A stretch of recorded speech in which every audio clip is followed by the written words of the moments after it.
You know that moment when everyone's laughing with the new person? They seem charming, they're saying the right things, and you're just sitting there thinking, I don't like this. And when someone asks why, you have nothing. No evidence, no quote. Just a body level, nope. Then later, something happens and everyone acts shocked. And you're standing there like, yeah, that's what my nervous system was trying to tell you.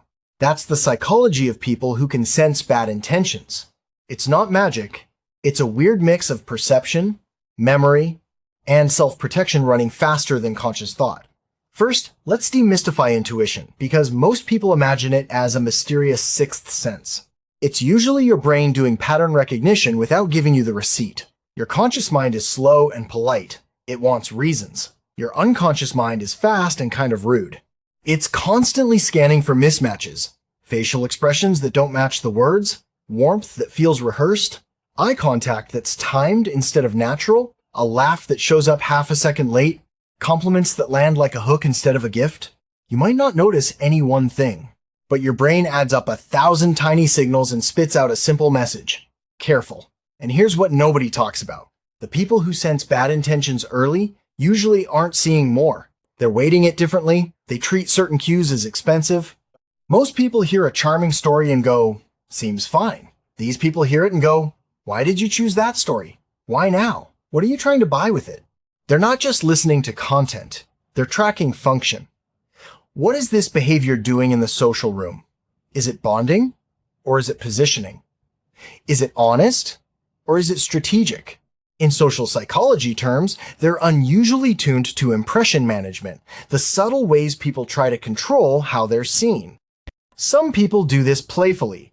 Some people do it because they're hiding motives. The bad intentions radar often kicks in when the performance feels too optimized, like an ad that knows a little too much about you. Another layer is microexpressions and leakage. Your face can lie, but it's not perfect at it. When someone is suppressing contempt, irritation, envy, or predatory interest, little pieces escape. A quick smirk, a tightening around the eyes, a flash of annoyance when they don't get the reaction they wanted. Most people miss that because they're focused on the conversation like it's an exchange of information. The radar people treat it like an exchange of signals. They notice how you react when you're not getting attention. They notice how you treat the low-status person in the room. They notice if you go cold when there's nothing to gain. And they definitely notice when someone is nice in a way that feels like it comes with an invoice. But why do some people get so good at this? Part of it is simple temperament. Some people are naturally more sensitive to social threat. Their brains flag ambiguity as important. In traits language, they may be higher in threat sensitivity or negative affect, which sounds bad, but it has an upside. They catch problems early. It's like having a smoke detector that picks up toast faster than everyone else. Annoying sometimes, useful when the house is actually on fire. And that brings us to the thin line. Some bad intention sensing is sharp perception, and some of it is anxiety wearing a trench coat. Anxiety also scans for danger, but it tends to treat uncertainty as proof. It connects dots that aren't connected because your brain hates an unfinished story. So how can you tell the difference? The radar that's based on perception usually gets more specific with time. It starts as a vague feeling. Then, as you watch longer, you can point to patterns. They mirror people too quickly. They test boundaries with small disrespect. They collect secrets. They isolate targets. They flip from charm to irritation when they're not getting compliance. Anxiety, on the other hand, often stays foggy. It keeps screaming something's wrong, even when behavior stays consistent and respectful across situations. Real social perception updates. Anxiety perseverates. Another huge piece is emotional memory. If you've been around manipulation before, your brain stores it like a survival lesson, not like a story. You might forget the details of what happened, but you remember the shape of it, the tempo of the charm, the pressure to trust too soon, the subtle guilt when you hesitate, the way disagreement gets reframed as your flaw. The brain is designed to learn from social pain because social danger used to be physical danger. So when you meet someone who matches that old pattern, your body reacts before your mind catches up. That's why people who grew up around unpredictable adults, controlling caregivers, or constant social tension often have this eerie early warning system. They learn to read the room because The room was the weather. You didn't get the luxury of being oblivious. You had to notice tiny shifts in tone, footsteps, the kind of silence that meant, don't ask questions. That training can become a superpower in adulthood. It can also become exhausting because hyper-awareness is not free. It costs attention, it costs relaxation, it makes you the person who notices the the room shift before anyone else, and then you get told you're overthinking. And sometimes you are. But sometimes you're just early. There's also a social incentive layer. People who've been burned by betrayal often stop trusting surface-level signals like charm, confidence, and likability. They start valuing consistency, humility, and how someone behaves when they're not in control. They're less hypnotized by status, they're more interested in friction. How does this person handle no? How do they respond to a boundary? Do they negotiate, respect it, or punish you for it? Bad intentions don't always show up as obvious hostility. They show up as entitlement to you. Entitlement to your time, your attention, your forgiveness, your secrets. And the people with strong radar aren't just sensing danger, they're sensing entitlement. This is where it gets weird. A lot of bad intention detection is actually incongruence detection. When the words and the emotional signal don't match, your brain treats it as a data integrity problem. Like, I can't trust this input. Someone says, I'm just joking, but their eyes are measuring the damage.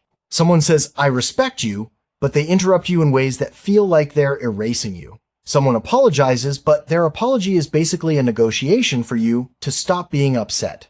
The radar people aren't necessarily more cynical. They're more allergic to mismatch. Now compare them to the opposite type, the people who don't sense it until it's blatant. That doesn't mean they're stupid. Often, they're socially optimistic. They assume good faith because it's worked for them. Or they prioritize harmony, so their brain edits out threatening interpretations. Or they grew up in environments where suspicion got punished, so they learned to override their own doubt. If you were taught that noticing danger is being rude or being dramatic, you get really good at talking yourself out of your instincts. The radar people do the opposite. They trust their discomfort more than the group's excitement. That can be lonely, because in groups, the strongest force isn't truth, it's consensus. If everyone likes the person, your doubt feels like you're accusing the whole room. And humans hate being the friction, so a lot of people ignore early signals to avoid social cost. The radar people tend to tolerate that cost better, or they've learned that the cost of ignoring themselves is worse. They've paid that bill before. There's also an identity angle. Some people build a self-concept around being a good judge of character. That can sharpen attention, because you're motivated to notice. But it can also create bias, because if your identity is I see through people, you might start seeing through people who are just awkward, neurodivergent, anxious, or culturally different. Not every mismatch is malice. Sometimes it's insecurity. Sometimes it's poor social skills. Sometimes it's someone trying too hard because they desperately want to be liked. And that's the danger of a strong radar. You can confuse off with unsafe. A nervous person can look suspicious. A confident manipulator can look normal. So the best version of this ability isn't instant judgment. It's calibrated suspicion. It's staying curious while staying boundaried. And the most reliable test is rarely, do I like them? It's, do they respect boundaries when it costs them something? Watch what happens when they can't get what they want. Watch how they treat people who can't reward them. Watch whether their story stays stable over time or keeps being adjusted to whoever's listening. Watch whether they build trust gradually or try to fast forward it. Fast trust is often a tactic. Real trust can handle a slow timeline. So why does this ability feel eerie? Because the output is emotional, not verbal. Your body notices first. You get tension, nausea, fatigue, irritation, that subtle desire to step back. That's your brain tagging the situation as requires monitoring. And when you can't explain it, people assume it's irrational. But a lot of rational processing happens under the hood. You're not a prophet. You're a pattern detector with a nervous system. The punchline is, people who sense bad intentions aren't necessarily better people. They're often people who've had to become better observers. Sometimes it comes from sensitivity. Sometimes from experience. Sometimes from anxiety. Sometimes from all three braided together. And if you're that person, The goal isn't to be the human lie detector. The goal is to listen to the signal without worshiping it. Use it to slow down, to ask better questions, to set cleaner boundaries. Because in a world where charming is easy and intentions are private, being able to sense off early isn't paranoia. It's just your brain refusing to be the last one to know.